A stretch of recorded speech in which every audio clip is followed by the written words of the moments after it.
Irreducible complexity. Misunderstood. Hello everyone, Dan Mason here. All right, let's unpack that claim step by step. When someone says irreducible complexity has been debunked, they assume that showing possible evolutionary steps proves actual occurrence. It doesn't. Scientists can imagine or simulate a hypothetical pathway, but that is not empirical proof that the flagellum or the eye evolved that way. It's theory piled on theory.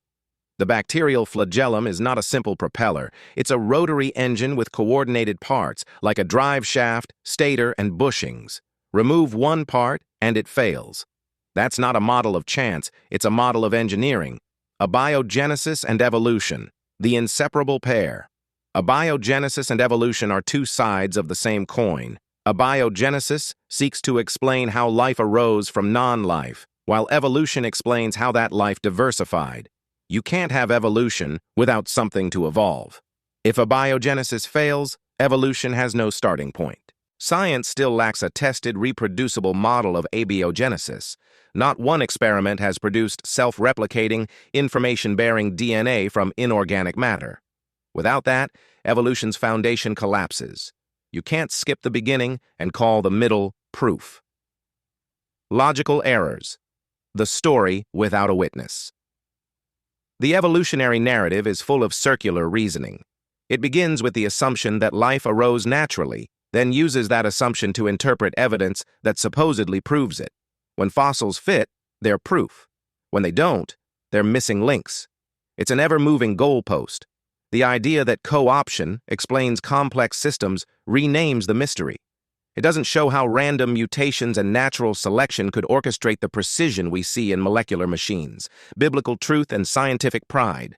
From a biblical view, Genesis tells us that God formed life from the dust and breathed his spirit into man. That's not poetry, it's explanation.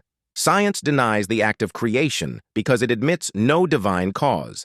The push for abiogenesis and evolution is not about evidence, it's about control. If life is just a chemical accident, then morality, purpose, and accountability vanish. No creator means no judge. That is why this theory must exist. It keeps man on the throne and God out of the lab. The control mechanism. Evolution and abiogenesis are used as ideological weapons. They claim to free humanity from religion, but instead enslave minds to materialism.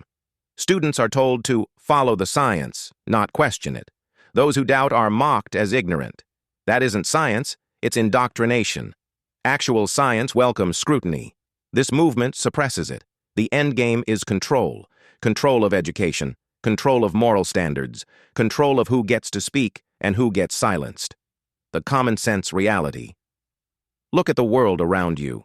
Design screams from every living thing. Even the simplest cell has coded instructions, repair mechanisms, and communication pathways. DNA is not an accident, it's language. And where there is language, there is a mind. You can pile theories on top of each other, but you'll never get intelligence from randomness. Randomness does not write code. My stand. I believe in observable truth, not convenient theory. Abiogenesis has no lab support. Evolution has no fossil record that bridges the major kinds. What remains is a story that replaces faith in God with faith in chaos. I will not trade design for disorder, nor the creator for coincidence. The real issue isn't science, it's authority. Who owns life? The creator who gave it, or the system that wants to redefine it? That's why I reject abiogenesis and evolution. Not because I fear knowledge, but because I refuse to bow to a counterfeit truth built to erase God. Thanks for watching. Please like, subscribe, and leave a comment to support this channel.